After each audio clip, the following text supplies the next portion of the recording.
mempresentasikan materi tentang perpajakan dalam pembangunan. Sebelum lanjut ke materi, kita perkenalkan terlebih dahulu. Perkenalkan, nama saya Hanisa.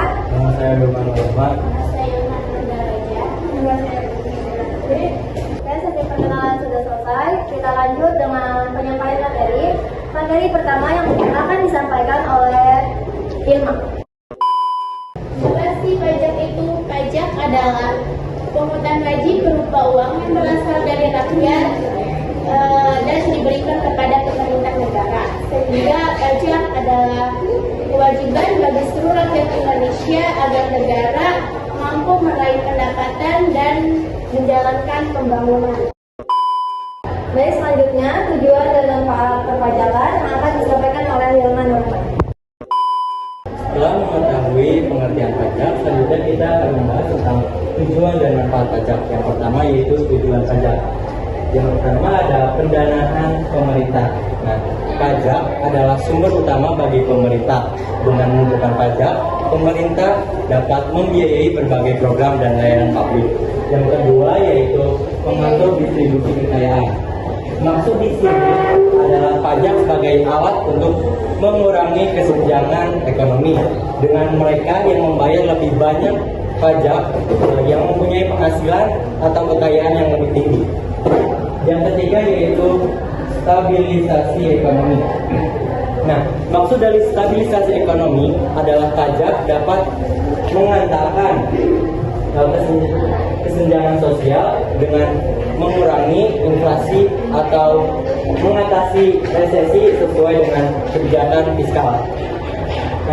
Yang keempat yaitu pengaturan konsumsi. Nah, yang dimaksud dari pengaturan konsumsi yaitu pajak dapat mengurangi konsumsi barang tertentu atau mendorong konsumsi lain, tentunya dengan kebijakan pemerintah.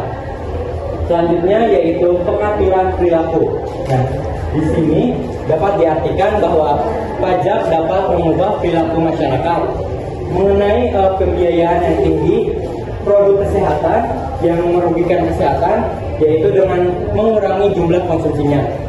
Yang terakhir ada pengumpulan dana untuk proyek spesifik. Nah, dana dari proyek spesifik ini ditujukan untuk proyek-proyek khusus.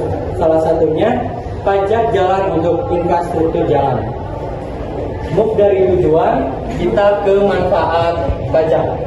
Sama halnya dengan tujuan, manfaat dan tujuan pajak pun berkesinambungan. Yang pertama, pendanaan pemerintah. Nah, kurang lebih sama dengan pendanaan pemerintah pada tujuan, yaitu pajak merupakan sumber utama atau sumber yang pendapatan bagi pemerintahan. Dengan begitu, pemerintahan dapat membiayai berbagai program dan layanan publik seperti pendidikan, kesehatan, dan infrastruktur. Yang kedua, pengurangan kesenjangan sosial.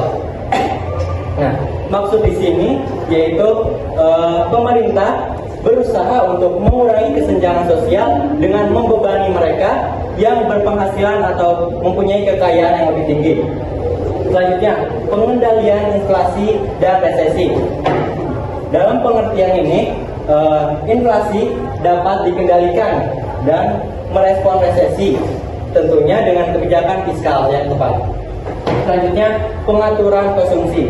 Nah, pajak konsumsi yaitu mengatur pola konsumsi dan memengaruhi barang jasa tertentu. Selanjutnya, investasi infrastruktur. Nah, dana dari pajak infrastruktur dapat dialokasikan untuk membangun dan memelihara infrastruktur guna untuk membangun pertumbuhan ekonomi dalam jangka waktu yang panjang. Selanjutnya, pengaturan lingkungan. Nah, di sini kita dapat membuat bisnis spesifik dan mengurangi sumber daya yang tidak berkelanjutan. Yang terakhir yaitu pengaturan perilaku. Contoh dari pengaturan perilaku yaitu pojok rokok yang dapat mengurangi tembakau. Oke, selanjutnya penjelasan tentang tarif pemungutan pajak yang akan disampaikan oleh Putri saja. Tarif pemungutan pajak adalah tingkat atau presentasi yang dikenakan kepada nilai atau jumlah tertentu untuk mengumpulkan pajak oleh pemerintah bisa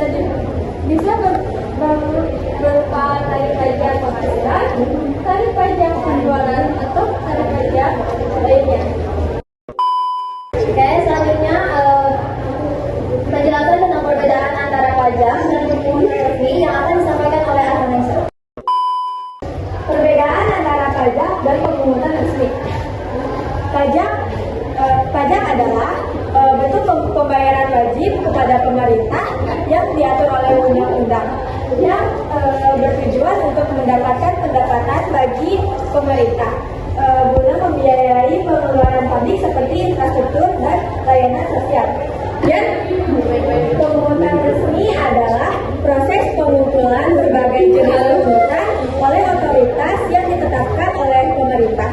Pemungutan resmi ini bisa mencakup pajak, denda, biaya layanan, atau penerimaan lain yang diatur oleh